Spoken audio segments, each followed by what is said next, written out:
Assalamualaikum.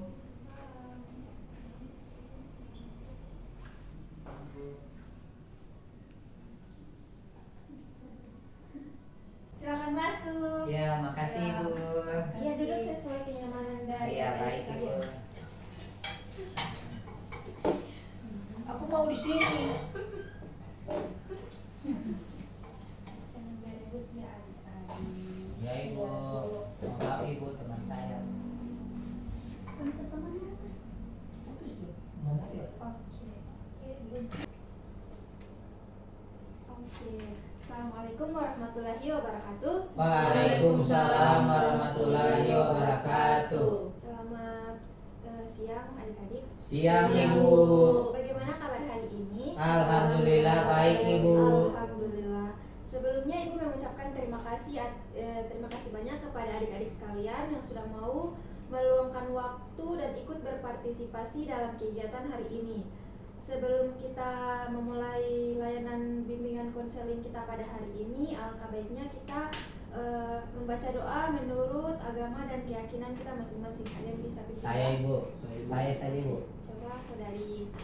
Terima kasih Bu. Ya. Sebelum kita melakukan kegiatan layanan pada hari ini, marilah kita berdoa. Berdoa dimulai.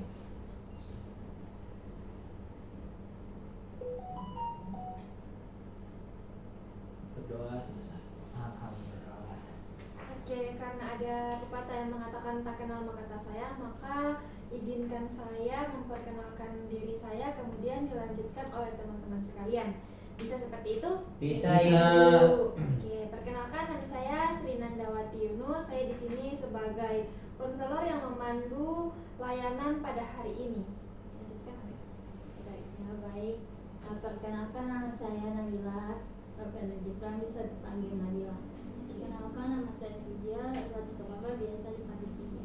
Nah, nama saya Zulkarnain Tahu, bisa dipanggil Naim. Nama saya Triana Rauf, biasa dipanggil Ani. Perkenalkan nama saya Muhammad Rifali Burda, biasa dipanggil Aldi.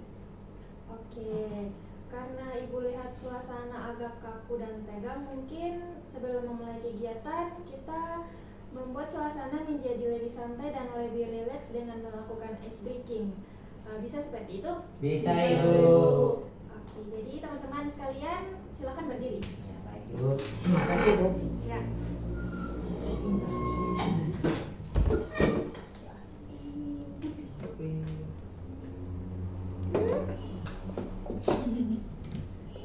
Oke, sudah selesai di Sudah Ibu. Sudah Ibu. Oke, jadi nama speaking kita hari ini yaitu tepuk warna. Jadi jika saya katakan warna kuning, teman-teman sekalian tepuk 1 kali. Warna biru tepuk 2 kali. Warna hijau tepuk 3 kali. Oke, bisa dimulai? Bisa Ibu. Oke, warna kuning, warna biru, warna hijau. Oke.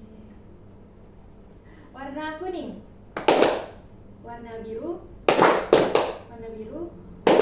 kuning, hijau, biru, kuning. Oke, sudah cukup.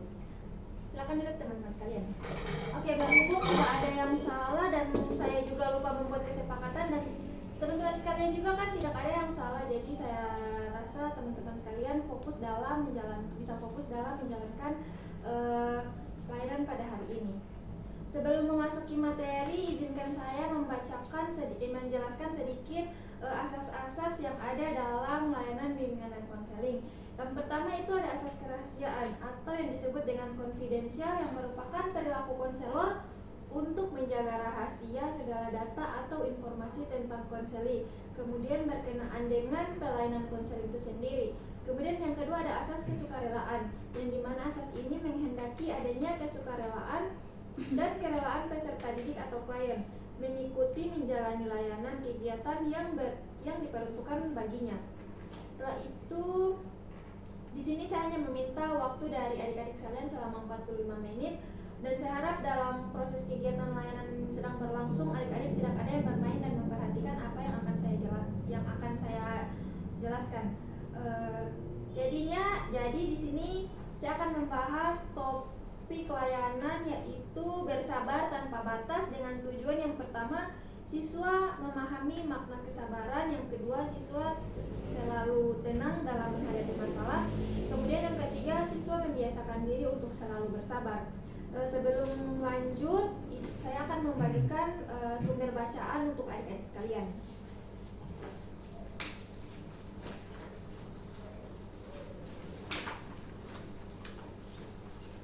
Saya berikan waktu kepada adik-adik sekalian untuk membaca sumber bacaan yang saya berikan selama 5 menit. Iya, baik Ibu.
Oke, mungkin sudah cukup waktunya.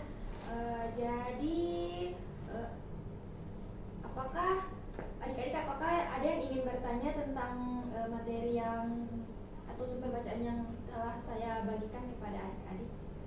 Nabila Ibu. Oke, silahkan Nabila. Nah, jadi pertanyaannya, bagaimana cara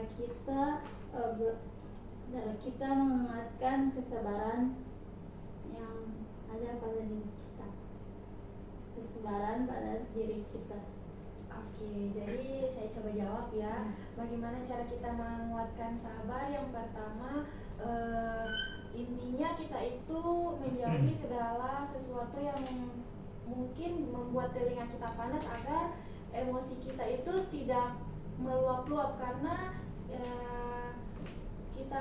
penyebab utama seseorang tidak bersabar itu dari apa yang mereka dengar, seperti itu. Ya, baik. Apa bisa dimengerti? Bisa Ibu. Bisa. Oke, ada lagi yang ingin bertanya? Saya Ibu. Ya, silakan. Jadi saya ingin menanyakan Ibu tentang menekan batin dengan melakukan perbuatan mubah itu seperti apa ya Ibu? Tadi bagaimana cara menenangkan batin dengan melakukan perbuatan mubah yang dapat ini tuh yang seperti saudari Naim katakan. Ya, Ibu. Dari saya mungkin kita lebih mendekatkan diri kepada Allah Subhanahu wa taala, kemudian menjauhi segala larangan-larangannya agar kita terhindar dari apa yang tidak baik. Kemudian kita juga dapat menjalankan ibadah yang tentunya bisa membuat diri kita lebih terlihat positif. Mungkin hanya itu yang bisa saya sampaikan. Apakah bisa dimengerti? Iya Ibu, makasih Bisa Ibu. Ya, terima kasih. Ada lagi yang ingin bertanya? Mungkin hanya itu Ibu. Oke, selanjutnya berhubung hanya dua pertanyaan, apakah saya bisa bertanya kepada adik-adik sekalian? Bisa Bisa, Ibu. Ibu. Oke, jadi poster apa yang teman-teman adik-adik lihat tadi? Bisa Ibu. Oke. Bersabar tanpa batas Ibu. Oke, kemudian apa yang dijelaskan dari dalam poster tersebut? Saya Bu. Iya, silahkan. Terima kasih. Sabar itu merupakan suatu kekuatan positif yang mendorong dalam jiwa untuk menunaikan suatu kewajiban. Sabar juga untuk suatu kekuatan yang menghalangi seseorang untuk melakukan kejahatan. Sabar itu berarti menahan upaya diri atau membatasi jiwa yang dari keinginan demi mencapai sesuatu yang lebih baik atau luhur. Hanya seperti itu. Oke. Pertanyaan selanjutnya, mengapa kita perlu memahami makna sabar? Ada yang bisa menjawab? Menjawab? Ibu mau menjawab. Silahkan. Nah, jadi yang pertama itu hendaknya kita memahami faktor yang membangkitkan nafsu birahi, lalu menjauhkan diri dari berbagai unsur yang dapat menggerakkan hasrat, lalu menenangkan batin dengan melakukan perbuatan mubah yang dapat mengganti perbuatan haram, lalu yang terakhir merenungkan dampak-dampak buruk yang ditimbulkan dari perbuatan hawa nafsu. Oke, Ibu. iya. Oke, pertanyaan yang terakhir, bagaimana cara kalian dalam memahami tujuan dari sabar? Saya Ibu mungkin. Nah, jadi menurut saya Ibu, sabar itu merupakan suatu kekuatan atau daya positif yang mendorong jiwa untuk menunaikan suatu kewajiban, dan sabar juga suatu kekuatan yang menghalangi seseorang untuk melakukan melakukan kejahatan. Dan sabar yaitu yang berarti upaya menahan diri, membatasi jiwa dari keinginan demi mencapai suatu yang lebih baik, seperti itu. Oke, Ya, saya jawabannya tahu. sangat bagus sekali ya. Setelah itu, bagaimana perasaan adik-adik setelah melakukan kegiatan pada hari ini? Sangat senang. Sangat baik Ibu, senang, dan kami juga bisa lebih kayak mengerti tentang apa itu sabar. Oke, Masya Allah, bagus sekali ya. Jadi adik-adik sekalian, jika masih ada yang belum dimengerti atau belum dipahami, bisa ditanyakan langsung kepada Ibu. Apakah ada yang ingin bertanya lagi? Mungkin tidak ada yang Cukup, Ibu. Ya. Oke, jadi kegiatan kita pada hari ini akan berakhir. Ibu harap adik-adik dapat memahami materi yang sudah diberikan, dan kemudian ada adik-adik yang bisa menyimpulkan isi materi yang telah adik-adik baca. Mana data kamu? Baiklah, jadi saya apa yang saya sudah dapatkan dari layanan ibu ini, saya akan menyimpulkan bahwa sabar merupakan suatu kekuatan daya positif yang mendorong jiwa untuk menunaikan suatu kewajiban. Sabar juga suatu kekuatan yang menghalangi seseorang untuk melakukan kejahatan. Ada juga dapat dilakukan untuk menguatkan kesabaran, yaitu hendaknya ia memaklumi faktor yang membangkitkan nafsu birahi terletak pada makanan yang mengandung unsur-unsur pembangkitan. Cuma itu saja yang bisa saya sampaikan, Ibu. Oke, terima kasih atas kesimpulannya. Setelah itu, terima kasih juga kepada adik-adik sekalian sudah meluangkan waktu untuk duduk di sini bersama saya melakukan layanan kegiatan Ya, Ibu. dengan konseling. Jika ada salah dari Ibu mohon maaf, karena kesempurnaan hanya milik Allah Subhanahu wa taala. Wassalamualaikum warahmatullahi wabarakatuh. Waalaikumsalam warahmatullahi wabarakatuh. Terima kasih Ibu.